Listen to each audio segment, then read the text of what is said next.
있네, 더보기. 아, 됐습니다. 네. 이거 설마 처음부터 다시 해야 되나요? 이거? 처음부터 다시 할까요? 어떻게, 어떻게 하나요? 정우님, 답을 주세요. 이거 어떻게 해야 될까요? 처음부터 다시 하나요? 정우님? 고민 중이면 고민 중이라고 채팅 쳐주세요. 그냥이요? 예, 빠르게 한번 훑을게요, 그러면. 빠르게. 이미지 인페인팅은 이제 이미지상 손실된 부분을 복원하는 태스크인데, 이제 여기서 마스크 정보가 있어야 됩니다. 마스크 정보가 있어야 되고, 그래서 정말 지웠던 부분을 뒤에 배경으로 자연스럽게 처리할 수 있는 그러한 태스크가 이미지 인페인팅입니다. 근데 여기서 이제 이 논문은 추가적으로 유저가 어떠한 선을 이런 식으로 그리면은 유저 가이디드하게 그리면은 그런 식으로 그런 모양을 하도록 구멍을 채우는 그러한 방법론도 제시를 하고 있습니다. 그래서 실질적으로 쓰일 때는 뭐 이미지 위에 있는 써진 글씨를 뭐 지울 수도 있는 거고요. 그래서 이 이미지 인페인팅 관련해서 크게 이제 중요한 논문 세 가지가 있는데 그 중에서는 이제 오늘 게이티드 컨볼루션을 진행하려고 합니다. 그리고 이게 파셜 컨볼루션에 대해서 조금 살짝 설명을 하면은 오리지널 이미지가 있고 마스크 정보가 있으면 이거를 일반적인 이 엘레멘털 와이즈 프로덕트를 해서 컨볼루션 연산을 진행을 합니다. 그렇게 되면은 이제 마스크가 1과 0으로만 이루어져 있어서 그러니까 인밸리드 픽셀 같은 경우에는 값이 제거가 되겠죠. 참고를 하지 않고 연산이 되겠죠. 그리고 나서 그러한 픽셀들의 가중을 주기 위해서 이런 식으로 스케일링을 합니다. 여기서 썸1은 픽셀의 개수라고 생각을 하시면 됩니다. 모든 픽셀의 개수라고 생각하시면 되고 여기는 이제 마스크에서 밸리드 픽셀의 개수라고 생각하시면 됩니다. 그래서 여기서 이제 파셜 컨볼루션의 한계를 조금 제한을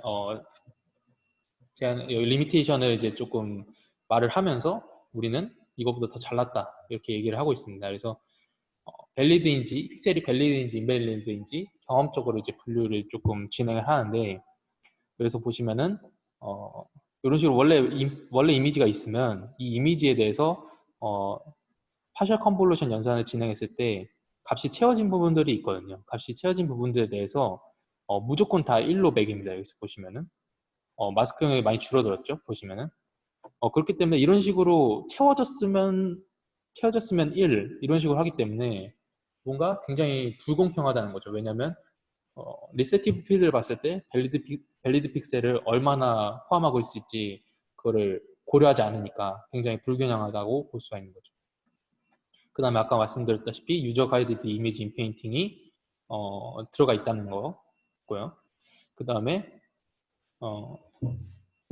무슨 이제 1번에 포함된 이야기인데 계속 이제 어떠한 밸리드 픽셀을 이제 많은 밸리드 픽셀을 이제 참고를 했는지 이런 거를 고려하지 않고 하기 때문에 잘 채워지지 않았는데도 이제 그냥 밸리드하다라고 할 가능성이 높죠. 그렇기 때문에 이 논문에서는 자동적으로 최적의 마스크를 학습을 하게 됩니다. 그래서 이런 거를 이제 소프트 마스크를 할당한다고 하고요. 그 다음에 이 컨볼루션 연산 같은 경우에는 이제 여러 가지 채널이 있는데 그때 여기 파셜 컨볼루션은 하나의 마스크만 추정을 하게 됩니다. 그런데 이 게이티드 컨볼루션 같은 경우에는 각 채널별로 마스크를 이제 추정을 해서 계산을 하게 됩니다. 그런 식으로 해서 게이티드 컨볼루션의 연산은 이런 식으로 되는데요. 첫 번째로 이제 게이팅과 피처를 계산을 하는데 두 가지는 각각 똑같은 인풋에 대해서 컨볼루션 연산을 진행을 한 거지만 웨이츠는 여기서 다릅니다. 웨이츠는 각각 다르고 인풋은 똑같고 똑같은 컨볼루션 연산입니다.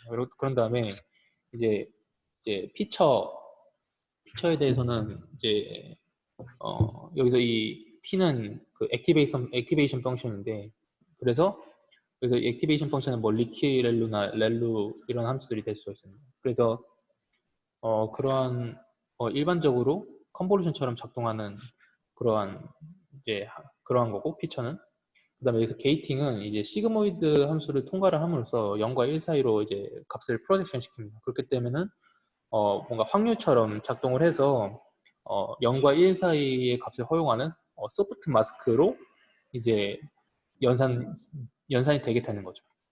그렇기 때문에 이를 이제 논문에서는 다이나믹 피처 셀렉션 메커니즘이라고 이제 얘기를 합니다. 그런데 이제 요거를 이제 게이팅 같은 경우에는 마스크이기 때문에 이제 시각화를 할 수가 있는데, 시각화를 해봤는데 이 논문에서는 정말 잘 타당한 그런 피처들을 뽑았다 라고 얘기를 하지만, 이 논문에서는 시각화 이미지가 담겨 있지 않습니다. 그래서 이 논문 봐서는 이제 확인이 불가능하고요. 그 다음에 이제 요거 이제 이 게이티드 컨볼루션 같은 경우에는 이미지 인페인팅 네트워크에서 쓰이는 연산인 거고, 이제 요거 이제 파셜 컨볼루션 같은 경우에는 또한 이제 간 구조가 아니라 그냥 일반적인 인코더 디코더 그런 형식이었는데, 여기서는 간의 아키텍처를 이제 채택을 했거든요. 그렇기 때문에 디스크리미네이터를 또 제안을 했는데, 여기서 이제 제안한 디스크리미네이터는 스펙트럴 노멀라이즈드 마코비안 디스크리미네이터입니다. 그래서 이 디스크리미네이터를 완전히 이해하기 위해서는 이제 자잘자잘한 거를 좀 먼저 이해를 해야 되는데, 먼저 마코비안 패치에 대해서 조금 이해를 해야 됩니다. 일단 실제로 SM 패치 간의 구조는 굉장히 간단합니다. 그냥 인풋 이미지와 마스크와 그 다음에 유저 가이드드 마스크, 이렇게 세 개를 컨캐테네이션 해서 6개의 스트라이디드 컨볼루션 연산을 해서 이제 하나의 뭔가 피처 맵 같은 거를 뽑아내게 되는데요. 이거를 이제 여기서는 마코비안 패치스라고 부르게 됩니다. 마코비안 패치스라고 부르게 되고, 그 다음에 이제 여기서 이제 컨볼루션 같은 경우는 게이티드 컨볼루션이 아니라 그냥 일반 컨볼루션입니다. 일반 컨볼루션이고. 그래서 여기서 그 말하는 마코비안 패치라는 게 뭐냐 하면, 이제 마코비안 패치라는 거는 마코비안 간 논문에서 이제 첫 번째로 나왔습니다. 이 논문은 이제 계산적 효율성 이슈를 해결하기 위한 논문인데, 이 논문에서 이제 두 분류로 나누는 거는 이제 풀이미지 모델하고 딥 마코비안 모델입니다. 그래서 딥 마코비안 모델에 대해서 조금 딥 마코비안 모델에서 나온 개념인데, 이거는 이제 요거에 대해서는 조금 이제 자세히 읽어보실 분들은 한번 참고를 해서 논문을 보시고 이렇게 하시면 되겠고, 그래서 이게 결론적으로는 뭐냐면, 기존의 방법들은 기존의 이제 딥 마코비안 모델들의 기존 방법들은 디컨볼루션과 이제 픽처 액티베이션을 이제 프리이미지를 추정하기 위해서 반복적인 역전파를 이제 진행을 하거든요. 그래서 여기서 보시면은 이제 예를 들면 이런 거예요. 어떠한 이제 여기서 지금 말씀드린 것처럼 피처 액티베이션, 어떠한 피처가 있다고 치면은 이 피처를 가지고 디컨볼루션, 이런 식으로 디컨볼루션을 진행을 합니다. 디컨볼루션을 통해서 뭔가 프리 이미지, 사전 이미지를 추정을 하는 거거든요. 이런 식으로 굳이 따지자면은 이런 식으로 추정을 하게 되는 겁니다. 그런데 이 논문에서는 이제 게이티드 논문에서는 요게 이제 요거를 이제 마코비안 패치라고 하는데, 요거를 거꾸로 하면은 이제 프리 이미지를 우리가 추정하는 게 아니고 이 프리 이미지로부터 마코비안 패치를 추정할 수 있겠다라는 거죠. 그래서 마코비안 패치는 뭐냐면 통계 피처 통계를 아주 잘 잡은 그러한 것들을 디컨볼루션을 통해서 이미지로 만드는 거거든요. 그렇기 때문에 이 반대로 생각하면은 이제 이 이미지를 통해서 디컨볼루션이 아니라 그냥 스트라이디드 컨볼루션을 해서 어떤 피처맵을 뽑으면은 이게 마코비안 패치겠구나 라고 이제 생각을 한 거죠. 제가 이해하기로는 그렇습니다. 아닐 수 있는데 그렇게 생각을 했을 것 같아요. 그래서 요거를 이제 쉽게 뽑아낼 수가 있는 거죠. 그래서 정말 피처 통계를 잘 잡도록 이 디컨볼루션이 이제 디스크리미네이터가 작용을 할 거다라는 거고요. 그 다음에 이제 이런 피드포워드 후에 각각의 이제 지금 요 구조인데, 각각의 그 피처 하나당 리얼인지 페이크인지 계산을 하게 됩니다. 그러니까 간이 요 피처 맵의 개수만큼 있는 거예요. 피처 맵의 엘리먼트 개수만큼 간이 있다고 보시면 되는 겁니다. 그런 식으로 연산을 하는데 이 논문의 주장에 따르면은 요 하나의 피처 엘리먼트가 결국에는 이 전체의 인풋 이미지를 다 커버를 한다고 말하고 있습니다. 그 이유가 뭐냐면 이제 이 하나의 이제 피처 엘리먼트가 결국에는 어떠한 리세티브 필드가 있을 거고, 여기서는 이제 커널 사이즈가 5기 때문에 5 by 5겠죠. 이 하나의 피처가 여기서는 5 by 5였 여기서는 5 by 5였을 거고, 그다음 이 5 by 5에서 하나의 그 피처가 여기서 또 5 by 5였을 거고. 그래서 그런 식으로 해서 계속 제곱을 하다 보면은 이 전체 이미지를 커버를 할 수가 있는 거죠. 결국에는 이 하나의 피처 엘리먼트가 결국에는 전체 인풋 이미지를 다 커버를 하고 있다라고 말할 수가 있는 거죠. 그래서 제가 계산해 봤을 때는 이런 식의 이 논리가 성립을 한다면 3,000 해상도가 3,000 바이 3,000 정도까지는, 그 이상까지는 어느 정도 커버가 가능하다라고 나오는데, 뭐 꼭 그렇지는 않을 것 같아요. 근데 여기서 주장하기로는 이제 그런 식인 것 같아서 그렇게 말씀을 드렸고, 그래서 여기서 이제 말하는 거는 본인들의 이제 트레이닝 세팅에서 그렇다고 하는데, 이제 뭐 제 생각에는 3,000 바이 3,000 그 정도까지도 커버가 가능할 것 같다. 이런 논리면은. 그래서 이런 식으로 각각의 피처 엘리먼트가 모든 전체 이미지를 커버를 하기 때문에 여기서는 이제 글로벌 디스크리미네이터 같은 거는 쓰지 않았다고 합니다. 자, 그 다음에 이것까지 하면 이제 패치 간의 디스크리미네이터인데, 여기서 이제 스펙트럴 노멀라이제이션이 조금 추가됐습니다. 스펙트럴 노멀라이제이션이라는 거는 그 웨이트 노멀라이제이션의 그 기술이 웨이트 노멀라이제이션. 예를 들면 뭐 에투놈, 뭐 에런놈 뭐 이런 것처럼 어떤 웨이트 레귤라리제이션의 기술인데, 이 논문에서는 뭐 그거에 이제 페스터 어프로시메이션 알고리즘을 사용한다고 하는데, 이거를 이제 먼저 알기 전에 스펙트럴 노멀라이제이션부터 먼저 살짝 설명을 드리겠습니다. 기본 이제 간 같은 경우에는 학습이 어렵다고 알려져 있어요. 왜냐면은 이제 그레디언트에 제약이 없기 때문입니다. 그래서 막 간을 이제 학습해 보신 분들은 알겠지만은 막 똑같은 하이퍼 파라미터로 돌렸는데도 불구하고 발산할 경우가 굉장히 많거든요. 그런데 그런 게 이제 그레디언트가 제약이 없기 때문에 이거를 이제 그냥 발산해 버리는 거죠. 그런 걸 방지하기 위해서 뭐 많은 기술이 나오는데, 뭐 W간이라든가 W간 후속 논문이 W간 GP라든가 뭐 그런 것들이 좀 있는데, 그런 거 같은 경우에는 직접적으로 이제 그레디언트에 제약을 걸진 않아요. 왜냐면은 연산량이 많기 때문에 걸지는 않습니다.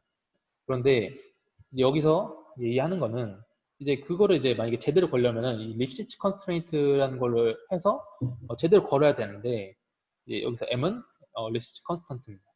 요걸 해서, 그러니까 지금 이게 그레디언트 이거죠. 그레디언트가 어떤 값 이하로 되도록 제약을 걸어줘야 되는 건데, 그 W간 GP에서는 그걸 이제 직접적으로 걸지 못한다. 제대로 걸지 못하고, 그 다음에 뭐 어느 정도 제약은 되더라도 굉장히 로컬하게, 글로벌한 그 해당 스페이스에 글로벌하게 적용이 되는 게 아니고 서브 스페이스에 로컬하게 적용이 된다라는 거거든요. 그런데 여기서는 이것들을 마치 직접적으로 적용하는 것처럼 한다고 합니다. 어떤 식으로 하냐면, 결국에는 얘네들도 이제 웨이츠를 더 이상 크게 하지 않도록 하는 거예요. 웨이츠를. 그런 식으로 해서 간접적으로 얘네도 하긴 하는데, 그래도 W간이나 W간 GP나 걔네들이 이제 건 컨스트레인트보다는 더욱더 좀 더 직접적으로 건다라는 얘기인 거죠. 그래서 여기서 지금 이 시그마 A는 뭐냐면, 이 A에 대한 이제 스펙트럴 놈인데, 이거는 이제 이 자체가 그냥 가장 큰 특이값과 동일하다고 합니다. 그래서 이 싱귤러 밸류 같은 경우에는 아마 선형대 수학을 좀 들으신 분들이라면 아마 들어보셨을 것 같고, 그래서 정말 이제 스펙트럴 노멀라이제이션은 이 리스트 컨스트레인트 이걸 이제 만족을 시키기 위해서 웨이트에다가 노멀라이제이션을 시켜버린 거죠. 그래서 이 웨이트가 어떤 값 이상으로 커지지 않도록, 커지지 않도록, 그러니까 그레디언트를 이제 제약을 시키기 위해 웨이트가 어느 정도를 커지는 것을 방지를 하는 거죠.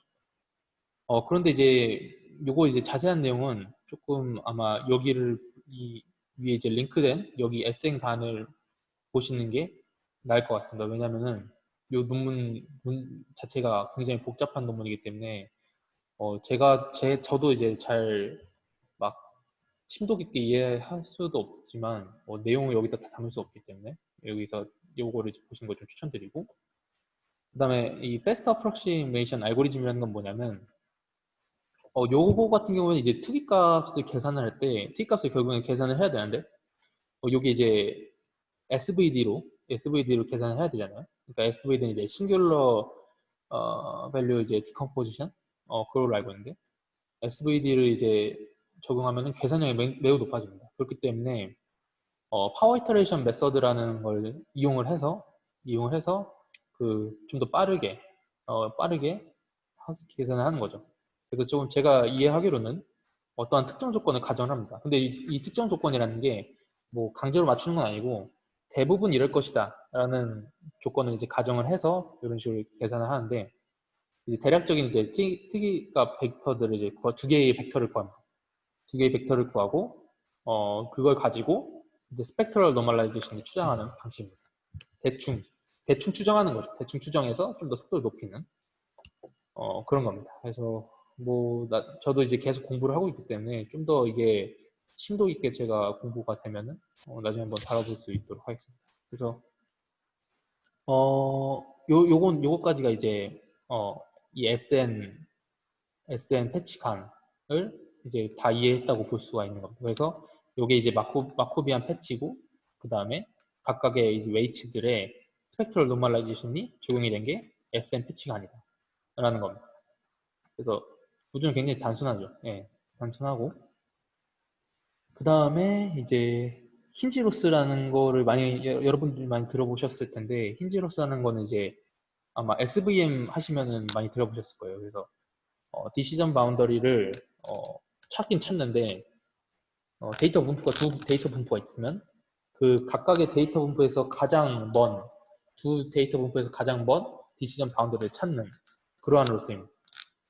그렇기 때문에 이거를 조금 이제 힌지로스라는 건 요건데, 이거를 이제 조금 그 뭐라 그러죠? 증명이라고 해야 되나? 증명을 이제 조금 해보면은 증명은 아니고 추론이라고 해야 되나? 추론을 한번 해보겠습니다. 그래서 일단은 라벨 값이 1과 마이너스 1이라고 생각을 하고, 그 다음에 1과 마이너스 1이면은 이제 2D 상에서의 그 함수로 보면은 이제 라벨이 1이면은 그 1 이상인 어떠한 1이라는 선이 있으면은 그 선 위로 되는 이제 값들이 2 이상이라고 하고, 그 다음에 라벨이 마이너스 1이라는 선이 있고 그 밑으로 되는 값들이 이제 마이너스 1 이하, 그러니까 마이너스 2, 마이너스 3 이런 것들이라고 하면은 이제 예측값들이 1 이상이거나 마이너스 1 이하인 거는 이 두 데이터 분포 사이에 있는 것들이 아닌 거죠. 두 데이터 분포 사이에 있는 거는 1 미만, 이제 마이너스 1 이상, 초과인 데이터들만 예측값이 그런 것들만 결국에는 데이터 분포 사이에 놓일 텐데, 이것들을 이제 조리를 하는 것이 이제 디시전 바운더리를 결정하는데 큰 도움이 되는 거죠. 그렇기 때문에 나머지는 이제 1 이상이거나 마이너스 1 이하인 경우에는 생각할 필요가 없이 걔네들은 확실히 결정이 됐다고 생각을 해서 이제 무시를 하는 거고, 그 다음에 이제 디시전 바운더리 사이에 있는 마진을 최대화하기 위해서 그 이제 데이터 분포 사이에 있는 값들을 가지고 로스를 이제 계산을 하게 됩니다. 그래서 예를 들면은 이런 식으로 이게 이제 예측값이고 이게 정답 라벨이라고 하면은 이것들이 결국에는 이제 이거에 대한 조건을 이제 이런 식으로 수식으로 풀어보면 이런 식으로 1 이상이어야 된다는 걸 알 수가 있죠. 예를 들면 1 곱하기 이제 1 곱하기 뭐 2 하면은 뭐 양수인 거고 마이너스 2 곱하기 마이너스 1 하면은 마이너스 2니까 그래도 이제 양수인 거고 뭐 이런 식으로 볼 수가 있는 거죠. 그래서 이런 조건을 이제 만족을 시켜야 되고 결국엔 이거를 좀 이제 이쪽으로 이게 넘기면 이런 식으로 됩니다. 1 마이너스 y 곱하기 y 프라임은 0 이하다. 이런 식으로 식이 성립이 되는 거죠. 그거를 이제 그냥 이런 식으로 로스로 적용을 하면은 이제 나머지 이제 이러한 조건을 만족하는 애들은 0으로 만들어 버리는 거고 그렇지 않은 애들은 이제 그 값을 가지도록 로스 값이 증가를 하도록 이제 해놓는 거죠. 이런 식으로. 그래서 이걸 이용해서 이제 오브젝트 그러니까 로스 함수를 이렇게 또 정의를 하는데 여기서 제너레이터 로스는 이게 지금 줄간격이 좀 잘못됐는데 제너레이터 로스는 이런 식으로 그냥 일반적인 그런 로스가 되는 거고 이거는 그냥 일반적으로 제너레이터 로스고 이제 디스크리미네이터 로스가 이 힌지 로스를 적용한 이렇게 되는 거죠. 여기서 렐로는 이제 렐로 이 맥스 그러니까 0보다 0이나 어떠한 값들 중 안에 큰 값, 이러한 함수가 결국에는 이제 렐루 함수의 정의인 거니까 여기서 이제 렐루라고 표기를 했고요. 그래서 이걸 이제 좀 적용한 거라고 볼 수가 있는 거죠. 이 힌지로스를. 그래서 결국에는 이제 리얼인 데이터 디스트리뷰션과 페이크 디스트리뷰션을 멀리에서 완전히 구분을 하겠다라는 거죠. 그래서 그리고 그 다음에 여기서 이제 뭐 퍼세츄얼 로스 주로 이제 퍼세츄얼 로스를 좀 많이 쓰는데 이미 이제 SM 패치가 하면서 그 패치 레벨 정보를 인코딩을 했다고 해서 이 퍼세츄얼 로스는 이제 사용하지 않는다고 합니다. 그래서 아까 보신 것처럼 이제 마코비안 패치가 하나가 나오는 게 결국에는 엄청 각각의 패치별로 이제 간 로스를 취하기 때문에 퍼세츄얼 로스는 필요가 없다는 그러한 이제 주장을 하고 있습니다. 그래서 여기 로스는 굉장히 간단해요. 픽셀 와이즈 에런 리컨스트럭션 로스라 그냥 픽셀 와이즈 그러니까 에런 로스죠. 에런 로스와 그냥 지금 말씀드렸던 이 SN 패치간 로스 요거 두 가지로만 이제 구성이 됩니다. 이제 여기까지가 이제 디스크리미네이터였고 그 다음에 이미지 인페인팅 네트워크인데 뭐 굳이 이제 말하자면은 간에서 이제 제너레이터 로스인 거죠. 그래서 이거는 이제 얘네가 뭐 구조를 새로 고안한다거나 뭐 그런 건 아니고요. 기존에 있는 그 아까 인페인팅에서 중요한 논문 세 가지 중에 두 번째 있는 논문의 구조를 그냥 그대로 따왔습니다. 그대로 따와서 이제 거기서 컨볼루션을 게이티드 컨볼루션을 바꾼 거 그거만 이제 좀 다른 점이고 나머지는 똑같습니다.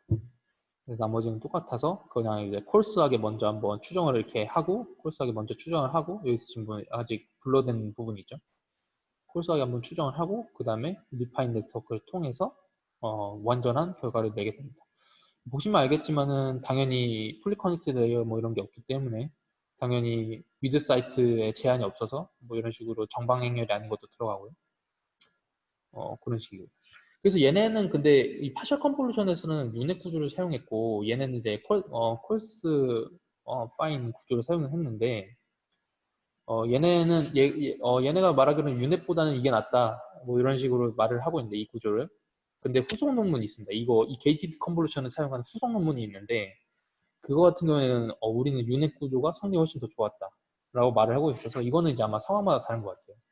그 이제 후속 논문은 얼굴에 관련해서 하는 논문이었기 때문에 아마 좀 구조적인 정보를 더 가지고 있는 거는 유넷이 좀 더 어울리지 않을까라고 생각하고 있습니다. 그리고 이제 유저 가이디드 이미지 인페인팅인데 이 유저 가이디드 이미지 인페인팅에 대해서 이 논문에서는 아무것도 하지 않습니다.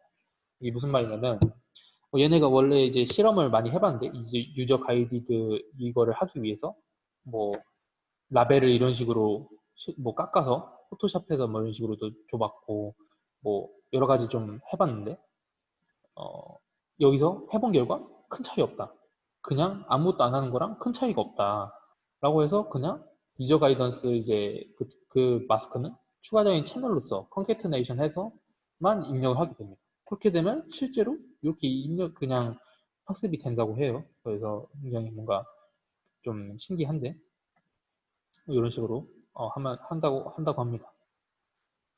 그래서 기존의 파셜 컨볼루션과 이제 비교를 하면은 인풋이 이렇게 되면은 이게 이제 가이던스 라인이고 이 가이던스 라인이고 이건 이제 그냥 지워진 부분인데 이것들을 파셜 컨볼루션은 복원을 할 때 이런 식으로 되는데 이제 가이드한 대로 따라가면서 산을 이렇게 생성을 하면서 정말 이 하늘 보시면은 조금 이게 자세히 보시면 조금 그 희미하게 요게 흙집이 남아 있거든요. 남아 있는데 그리고 얘보다는 확실히 안 보이죠. 얘보다는 여기 보시면 조금 남아 있습니다. 근데 훨씬 더 잘 된다는 것을 보실 수가 있는 거죠. 그래서 이거는 발표는 여기까지인데 혹시 질문 있으실까요? 질문? 요거 혹시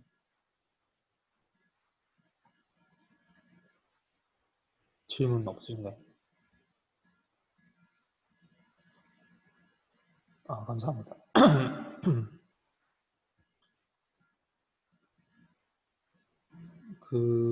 이게 지금 이 11파 2020에 논문이 많이 나왔거든요. 근데 그거 한번 보시면은 뭐 아예 2048 by 2048 이미지에 대해서도 아주 빠르게 하는 것도 있고 여러 가지 논문을 조금 보실 수가 있습니다. 네.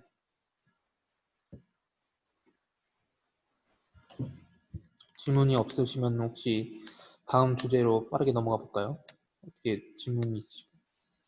아, 그래서 속도를 빠르게 하기 위해서 어떻게 하냐면 이제 이 마스크가 된 부분 있잖아요.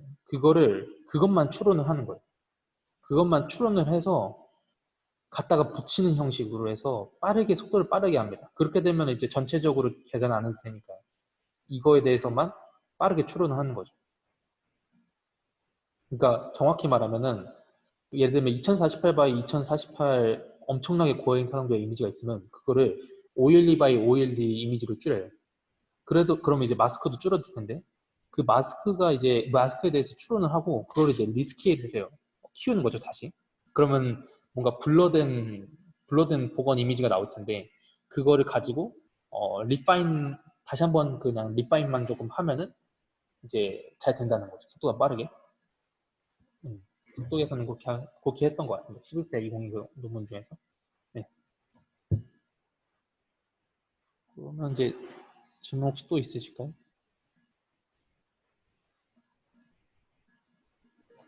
없으시면 넘어가겠습니다. 네. 넘어가도 되겠죠? 네. 잠시만요. 그리고 이거 뒤에는 제가, 좀 끊고 갈까요? 이거? 네.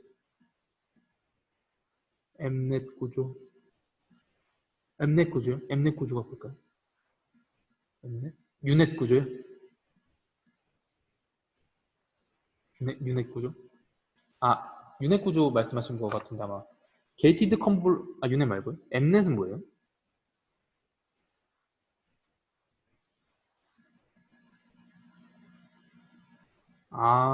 그거는 제가 처음 들어봅니다. 엠넷은. 엠넷은 무슨 거죠? 네, 한번 나중에 설명 부탁. 그래서, 네.